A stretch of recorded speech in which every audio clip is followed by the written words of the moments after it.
Bali merupakan salah satu provinsi yang ada di Indonesia.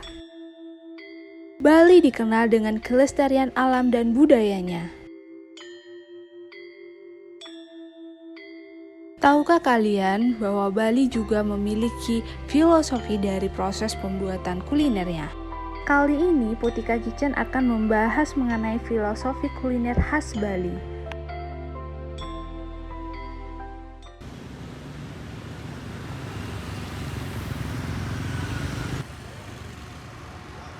Bagi orang Bali, filosofi makanan itu secara umum makanan itu disebut dengan merte. Merte artinya sumber kehidupan. Ya, kalau kita sering mendengar kata tirta amerte berarti sumber air yang dijadikan sebagai sumber kehidupan.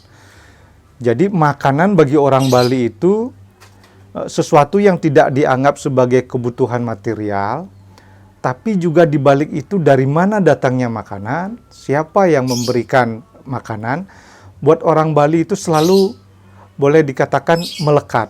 Ya, di Bali itu makanan yang menjadi kebutuhan pokok bagi orang Bali itu seperti umumnya orang Indonesia, salah satunya beras atau padi. Padi ini pun oleh orang Hindu diyakini sebagai sumber kehidupan dan kemudian ada rahmat Tuhan di sana. Kemudian ada manifestasi Tuhan di sana yang disebut dengan Betara Sri. Ya.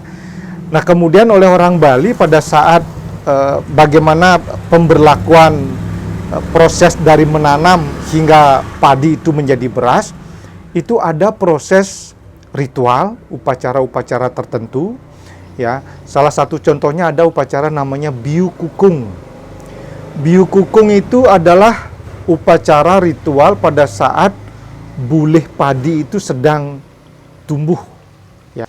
Nah, inilah yang menjadikan kenapa di Bali budaya makanan itu atau justru makanan yang kemudian dalam ilmu seni mengolah makanan atau gastronomi itu menjadi salah satu budaya yang dihasilkan.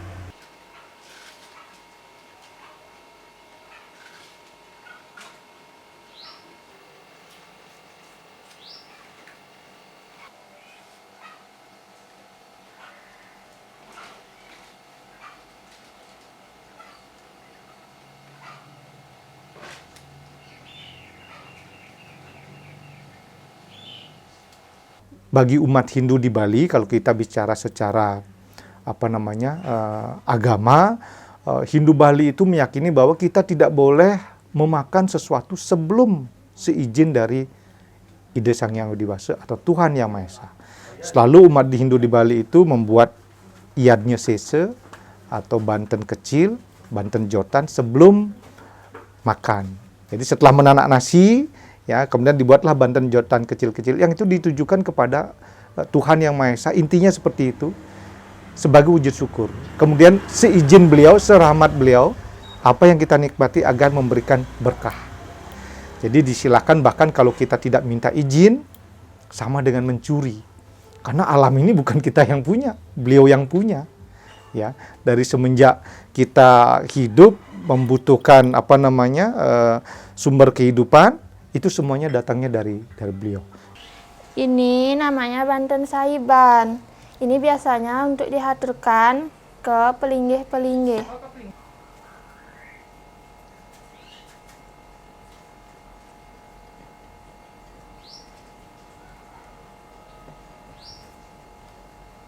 Biasanya isinya makanan yang kita masak di pagi hari. Seperti apa aja? Ini saya pakai tempe dan juga ada sayur, saya pakai sayur kangkung.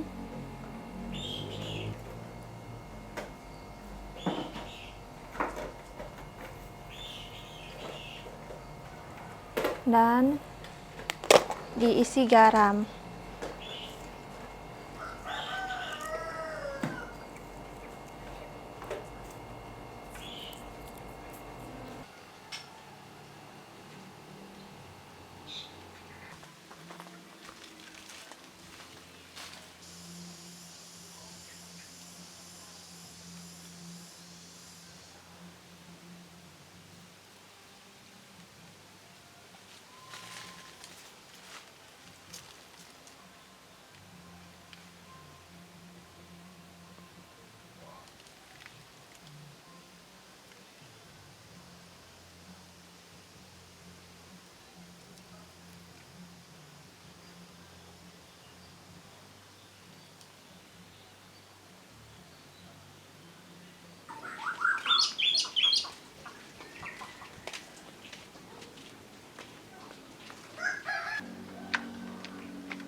Berbicara tentang base genep sebagai bumbu racikan makanan tradisional Bali, hampir seluruh masyarakat Bali lumrah sudah mengenal dengan baik bumbu genep itu apa. Adalah bumbu yang terdiri dari belasan, ada yang mengatakan 15, ada yang mengatakan 17 ya. Pokoknya selengkap-lengkapnya gitu. Kalau dalam penjelasan lisan tidak ada ditentukan berapa gitu ya. Semakin lengkap semakin baik gitu sebenarnya, karena itu sudah disebut dengan base genep. Terdiri dari bumbu terdiri dari bahan-bahan seperti bawang putih, kemudian bawang merah, kemudian jahe, kunyit, ceku, kencur, dan sebagainya. Pokoknya semua bumbu sampai jinten, cengkeh dan sebagainya ada di sana.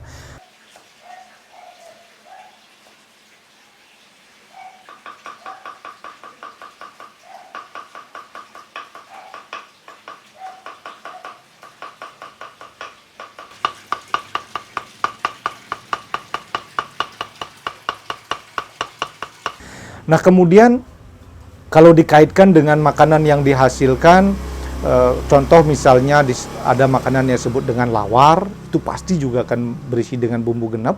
Ya, kalau orang Bali itu dulu kalau ngelawar itu ya cuman setiap 6 bulan sekali pada saat Hari Raya Galungan. Kalau sekarang sudah menjadi olahan itu sudah menjadi konsumsi masyarakat sehari-hari. Sudah ada yang menjual babi guling dimanapun di Bali bisa dicari gitu ya. Kalau dulu orang Bali itu hanya sekali-sekali gitu ya. Sehingga pada saat dia membuat itu pasti dengan keseriusan karena ingin merasakan kenikmatan yang luar biasa. Kita berbicara tentang bumbu base genep itu ada kenikmatan di sana ya, yang tidak didapatkan kalau makan sehari-hari. Kalau bumbu lawar ada yang satu macam, ada yang dua macam. Nah, kebetulan ini tadi itu kita mempergunakan dua macam bumbu. Bumbu genep atau yang dinamakan base genep pertama, yang kedua kita pakai base wangen namanya. Itu ada yang mengatakan base wangen, ada namanya yang mengatakan itu base colok, ada juga yang menamakan itu base slem itu. Buat orang Bali, mereka sudah mengenal sejak dulu jenis-jenis makanan yang dibuat. Bahkan seseorang yang memiliki keahlian tertentu dalam mengolah makanan itu disebut dengan belawe ya, atau mancegere istilahnya. Bagi seseorang yang memiliki keahlian belawe atau chef gitu ya bahasanya sekarang, atau mancegere itu, rasa untuk makanan yang diolah itu bukan di lidah tapi di tangan. Ya, beda dengan chef, dia harus mencicipi makanannya. Tapi kalau belawo itu, kalau misalkan belawo pada saat sebuah komunitas masyarakat Banjar gitu melakukan olahan mebat gitu, jarang mancegere atau belawonya itu makanan yang diolah tiba-tiba dicicipin gitu. Jadi seolah-olah kan buat orang yang lain itu disebut dengan carikan. Ya, kok belawonya yang makan pertama terus yang lainnya dikasih carikan. Jadi rasa itu ada di tangan dan di hidung, cuma di bau.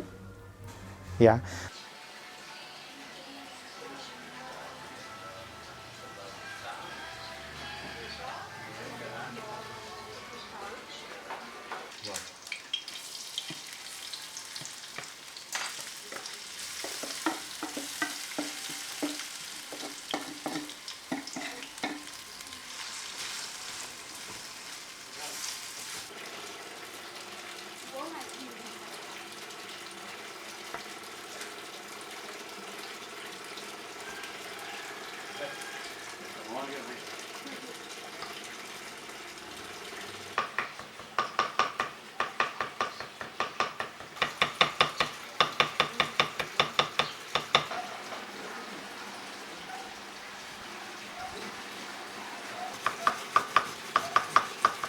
Kalau lawar yang dibuat kalau lawar yang dipakai upakara itu biasanya ada 5 macam. Ada yang putih, ada yang kuning, ada yang merah, ada yang hitam, dan yang pancawarna namanya itu dicampur lawarnya keempatnya itu menjadilah dia itu 5 macam. Kalau yang untuk konsumsi untuk di rumah Itu tergantung daripada selera. Ada yang dua macam, ada yang 3 macam, ada juga yang 1 macam. Yang biasanya yang disenangi lawar putih, lawar merah, sama yang hijau biasanya.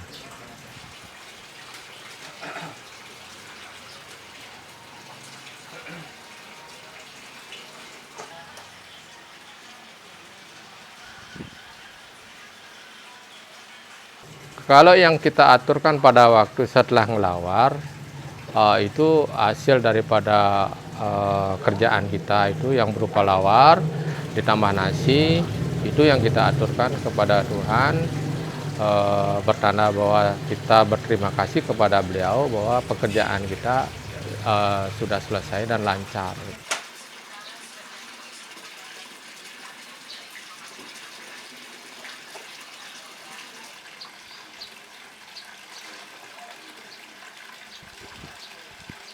Seperti yang saya dapatkan dalam apa namanya sebuah catatan, bagaimana bumbu-bumbu ini ada kaitannya dengan Panca Pendawa gitu, ya. Jadi Dharma Wangsa itu disilahkan sebagai bawang putih. Artinya bawang putih ini sesuatu yang normal untuk diracik di semua jenis makanan. Ya, dia akan memberikan rasa sesuai dengan yang diinginkan. Jadi istilahnya Dharma Wangsa ini ya dharma kebaikannya itu di segala tempat bisa. Kemudian Bima itu adalah isen. Isen itu lengkuas kalau nggak salah ya, lengkuas dengan rasa yang cukup kuat ya. Terus kemudian Arjuna ini apa namanya jahe ya. Kemudian Sahadewa ini setelah jahe satunya lagi apa kok tiba-tiba saya lupa, Sahadewa, kemudian Nakula Cekuh gitu ya. Nakula Cekuh. Kemudian yang satu yang tidak boleh dilupakan orang Bali itu selain Panca Pendawa ada Drupadi sebagai istri dari kelima orang ini. Drupadi disimbolkan dengan lemo. Kalau sudah bumbu diracik diberikan lemo, inilah yang bisa menyatukan. Karena Drupadi lah bisa menyatukan kelima orang ini. Itu ilmu yang dipegang oleh seorang Mancegera atau Belawo sehingga dia tidak perlu mencicipi, mencium saja. Itu hebatnya orang Bali. Dan itu hingga sekarang masih secara tradisi turun-temurun di Banjar-Banjar dilakukan. Pasti dalam sebuah tempat itu ada seseorang yang memiliki keahlian itu. Ya. Nah, seperti itulah kira-kira makanan tradisional Bali dari bumbu genep atau basa genep, kemudian apa yang diolah, apa yang boleh diaturkan dan sebagainya. Pada intinya bahwa semua sajian makanan itu boleh diaturkan kecuali yang berbahan tertentu dengan syarat-syarat tertentu. Ya, apa namanya itu nganut atau sesuai dengan yang disebut dengan desa kala patra. Ada sebuah desa yang tidak memperbolehkan dengan hidangan daging babi, padahal babi buat masyarakat Bali biasa. Ada yang seperti itu. Ada yang hanya apa namanya boleh dengan daging kerbau, ya, kebau bukan sapi. Nah itu ada di beberapa tempat dengan olahan yang tentunya lebih mengkhusus.